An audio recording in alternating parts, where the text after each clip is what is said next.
Zooming in closer to the holy precinct, we can see the remains of an ancient foundation. Could this be the remains of the first tabernacle which Moses removed to the outside of the camp after the golden calf incident? Exodus 33 verse 7. And Moses took the tabernacle and pitched it without the camp, afar off from the camp, and called it the tabernacle of the congregation. And directly adjacent to this foundation are the remains of an altar built of stone. Exodus 20:25. And thou wilt make me an altar of stone. Thou shalt not build it of hewn stone. Panning further, we stop to look at the tracks made by the Bedouins' trucks before the fence was erected. This gives you a better idea of the size perspective of the enormity of this area. And here we see the guard building, an archaeological sign which we saw earlier from the front. Returning back to the foundation we saw earlier, the camera begins to pan outward where we will be able to see the location of the altar to the golden calf. Exodus 32:19. And it came to pass, as soon as he came nigh unto the camp, that he saw the calf and the dancing, and Moses' anger waxed hot, and he cast the tables out of his hands and brake them beneath the mount.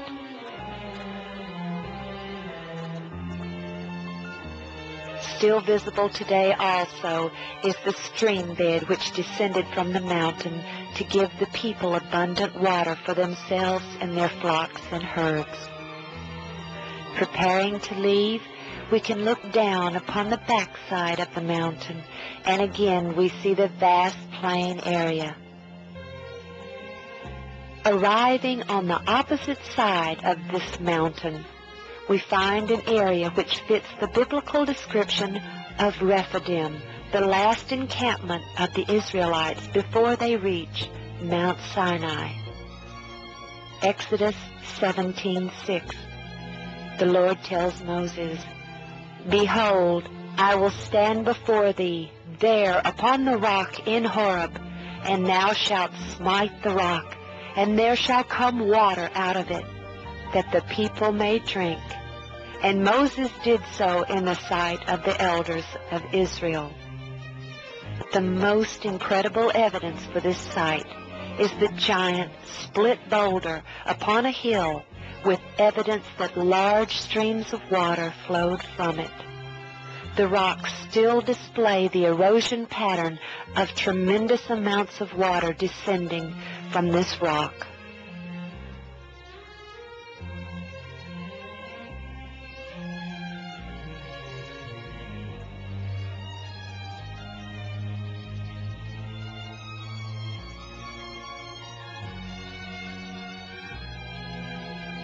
And as we travel through the split in the boulder, we soon can see the channels cut in the rock from the water flow on the other side.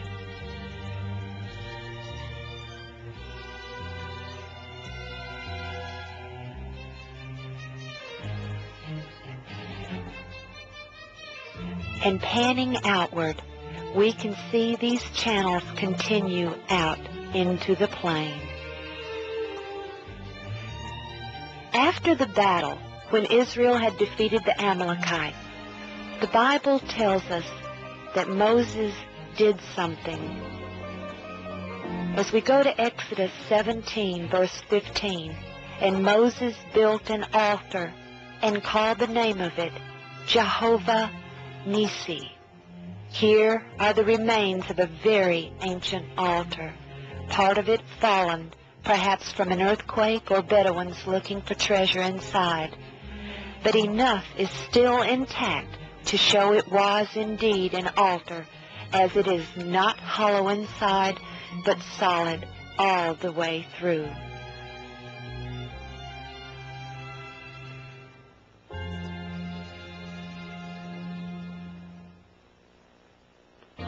we continue toward the Red Sea.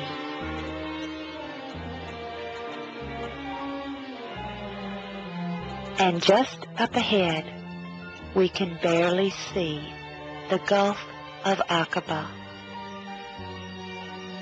As we continue our approach, the wadi or canyon seems so narrow from afar, but now it can be seen to be large enough for the vast multitude to have traveled through.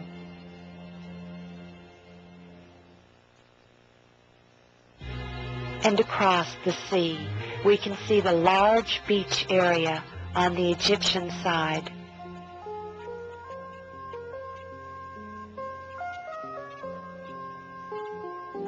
Just as the beach on the Egyptian side is certainly large enough to accommodate several million people, here we can see that this beach also contains a tremendous plain.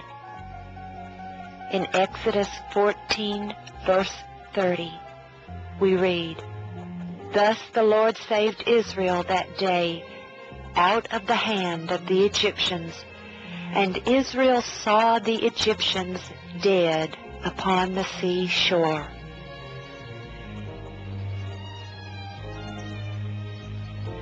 In 1984, when Ron and his sons were imprisoned here in Saudi, Ron directed his captors to this beach in a helicopter where he showed them a Phoenician-style column on this beach with inscriptions in archaic Hebrew that said that King Solomon had erected this column in honor of Yahweh to commemorate the crossing of the Red Sea on dry land. Today, all that remains there is this marker noting the location of that column, and while we do not know where they have taken it, we feel sure it is protected and will be located soon. As we look out into the sea, we can see the end of the tongue of the underwater land bridge, and that it leads across to this very beach just beyond where the column once rested.